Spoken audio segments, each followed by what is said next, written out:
I must admire what a wonderful talk you have given. I think you have covered the reforms, particularly because the myth in India, also we have that reforms are going to probably bring golden areas, but you really analyzed what could be the advantages of reform, how it can work, and the experience the Australia has.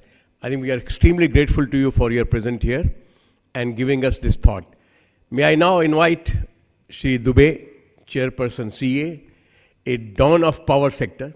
He has spent whole life in the power sector. He is the backbone for ministries, all policies, talks on the power sector. And it is our fortunate, we are very fortunate that he accepted our invitation to join us in the inaugural session. Mr. Dubey, please.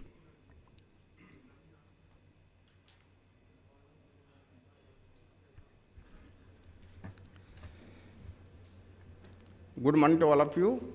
Respected Amitabh Khan Sahab, Rajan Sahab, Bajaj Sahab, other dignitaries and dais, eminent experts in power sector, distinguished speakers, ladies and gentlemen. Today, the power sector is in very balanced condition.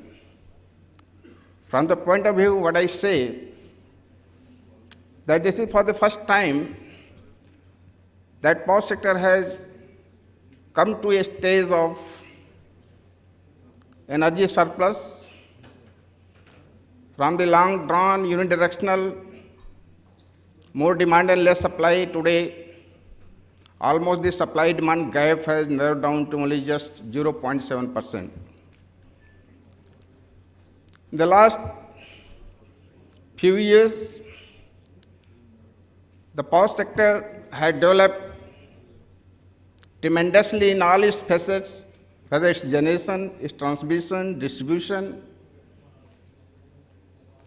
Now, from the era of this planning and development, now the power sector has come to a stage of management.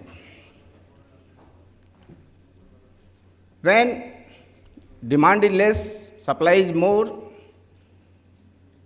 then it's a real challenge for management. It's not only supply and demand management. Now power sector have energy management, efficiency management, quality management, and most importantly, environment management. With stipulation of stringent environmental norms last year by Ministry of Environment, Forest and Climate Change, now we had to have this, how to manage the environment as far as coal-based generation is concerned, how to manage efficiency, and how to manage our technological development in the ultimate commitment of Government of India through NDC. The commitment is already known to all of you. One thing I can tell you, whatever planning and implementation you are progressing, as far as power sector is concerned, we are committed to achieve this NDC commitment of Government of India. I can inform you in a very confident way that instead of 2030, if all goes well, God forbid, we will achieve this commitment of Government of India as far as power sector is concerned by 27-28 itself, instead of 2030. The generation, we are reached to a stage of 307 gigawatt from all modes of generation. Transmission, now one nation, one grid, one frequency reality. All our 5 regions of the country are well knit. They are operating in synchronous mode. As on date, we have over 62,000 megawatt of interregional transfer capacity. And by another 3-4 years, by 2020, we are going to cross 90,000 megawatt inter-regional transfer capacity through transmission lines. So we are self-reliant generation. By 2020, there will be no any transmission constraint, and any power from any region of the country, from any state of the country, can be transmitted to any part of the country. Now, the most important that we have to take care of 250 million consumers connected to electric supply industry. Of course, distribution has been a neglected field, but with very aggressive and mission mode policy of Government of India, through various schemes, the government is committed to connect all villages of this country by 2019 and all households of this country by 2022. But I am happy to inform you that this very mission and goal of government will achieve much in advance. Instead of 2022, the targeted goal of connecting all households will achieve this feat at least 2 years in advance. In a single year, last year, up to this November, more than 10,000 villages have been electrified, which are totally unelectrified. And today, hardly 7,000 villages are left to be connected.